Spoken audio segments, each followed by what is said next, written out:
My name's Craig Ferguson, and I quite enjoy making small sculptures of toadstools, bracket fungi, or your normal wee umbrella types.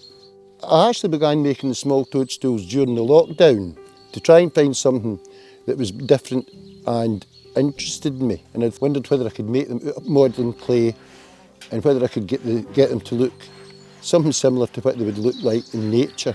The very first piece that I found was I discovered a wee toadstool called a scarlet elf cup, and I thought that looks an interesting one to try and make using some pottery, some modelling clay. So I did make it, and I've mounted it onto a small piece of timber and then added some extra wee bits and painted it. I usually collect all the stuff that I would probably need to make one of the sculptures, starting off with possibly wee offcuts of timber from skirting boards or door frames, and that'll do for the base of the wee umbrella type fungi.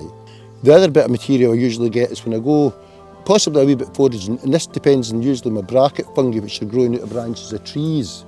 And you can usually go and look for wee offcuts or broken branches which have been sort of weathered and no too rotten, and then I can scratch the surface of them to try and get the wood grain to come out, and I'll use them for attaching the bracket fungi onto the trees. And these I do find the most interesting and possibly the most challenging.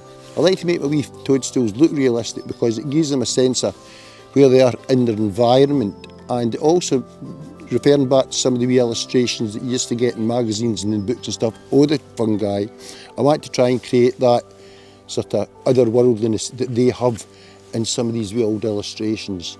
Each wee piece can actually take me quite a few, maybe even a month, because I've got to wait for things like the modelling clay to dry, I've got to wait for the glues to set, then I've got to paint them, make sure that the surface is looking really nice. Every piece that I make, I like to try something different as a wee bit of a challenge. When I've finished each of the wee bit, I'll actually make up a wee collection of them, and I sometimes take them to wee exhibitions. I don't normally sell the pieces, but sometimes I might give them away as wee gifts or presents to friends or family.